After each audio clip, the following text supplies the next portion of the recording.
No, this isn't an anti-Semitic video, it's an educational one, and we hope you'll learn something by the end. Throughout history, Jewish people have been perceived as being wealthy, but where did that rhetoric stem from? We know that Jewish people, like all people, have their wealthy, middle class, and their lower income group. So Aluxers, today we're going to delve deep into this thought process. Welcome to Alux.com, the place where future billionaires come to get inspired. If you're not subscribed yet, you're missing out. Number 1. Judaism and wealth.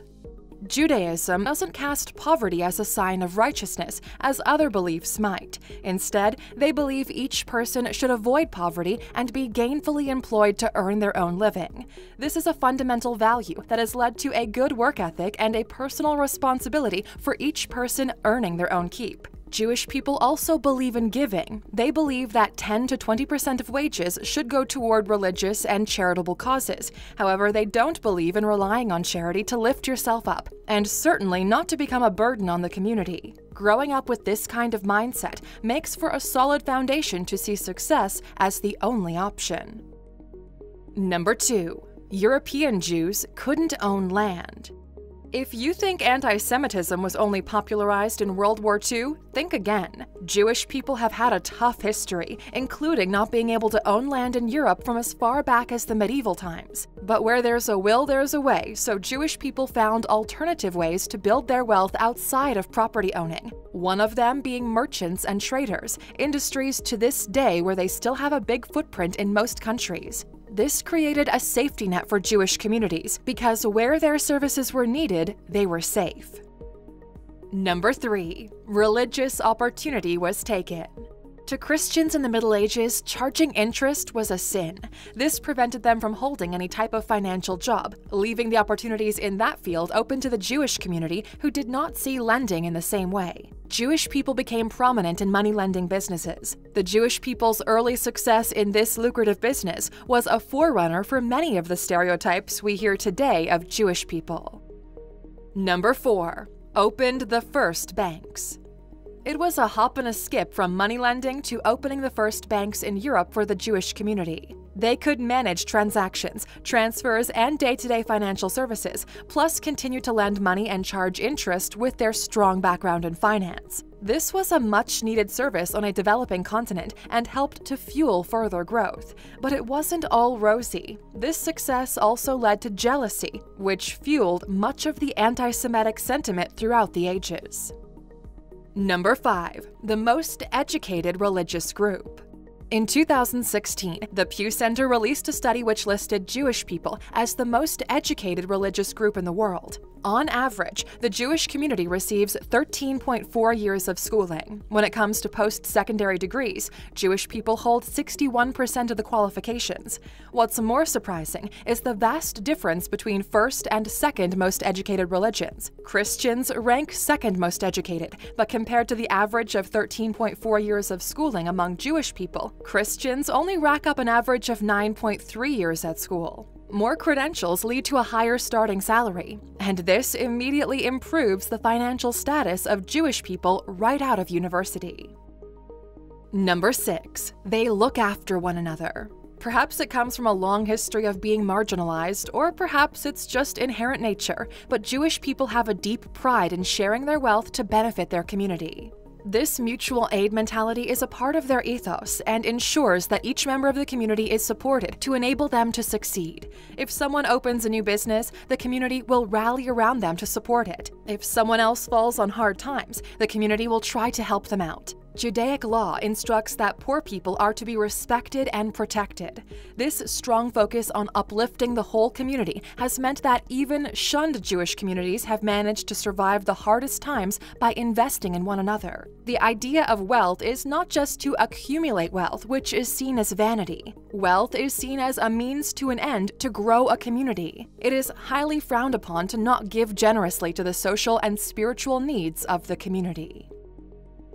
Number 7. Their religion teaches good business practices. The Torah and many Jewish philosophers, leaders, and writers have made it clear how Jewish businesses must operate. According to these teachings, there's absolutely no room for dishonest practices. Any deception, collusion, or price fixing against a consumer is known as ona'ah, which translated means oppression. Fleecing the consumer is seen as an oppression of their freedom. Knowing that you're going into business with someone who's inspired to good ethics by a higher power makes Jewish business people a very attractive business partner to many. Number 8. Resilience and perseverance are second nature. Despite extreme challenges, Jewish people have shown resilience throughout. It's woven into their fabric, and the focus remains on the spiritual and practical. With this resilience and perseverance, giving up is not an option. When things go wrong in business, which happens, there's no self-pity, but an attitude of, shit happens, let's figure out how to fix it. As author of The Money Code, Become a Millionaire with the Ancient Jewish Code, H.W. Charles wrote, "The Jews are known for their perseverance, and this is what helps them achieve their goals. Perseverance means continuous persistence in a course of action, a purpose, in spite of difficulties, obstacles, or discouragement." Number 9. Good financial education taught over generations.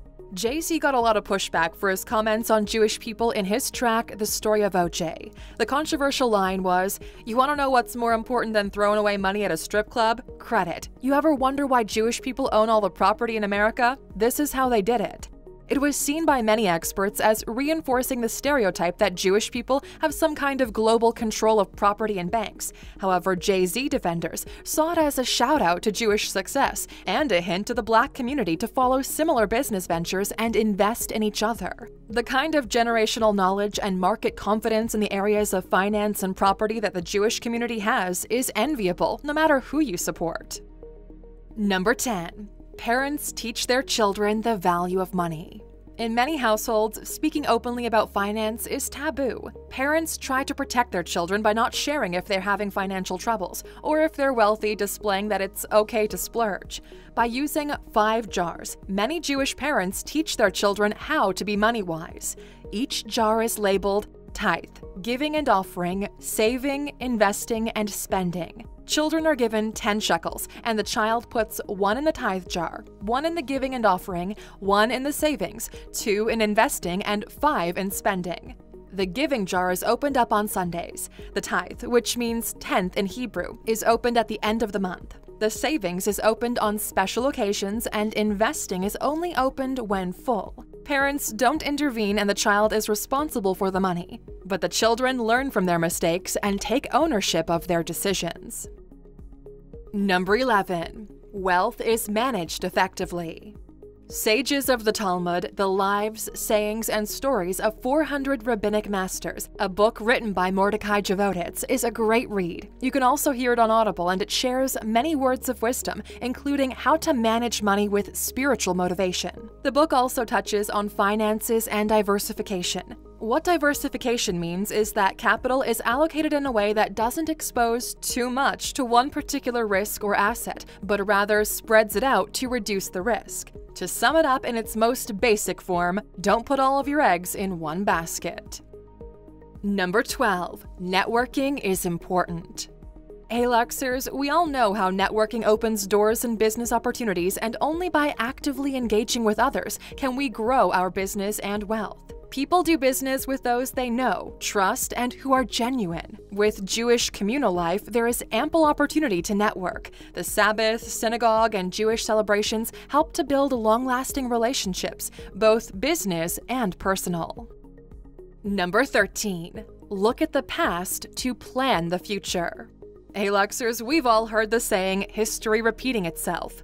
The Jewish community are aware that any circumstances arising now are not new. By looking at similar situations that have happened in the past, it's easier to make better business and financial decisions for the future.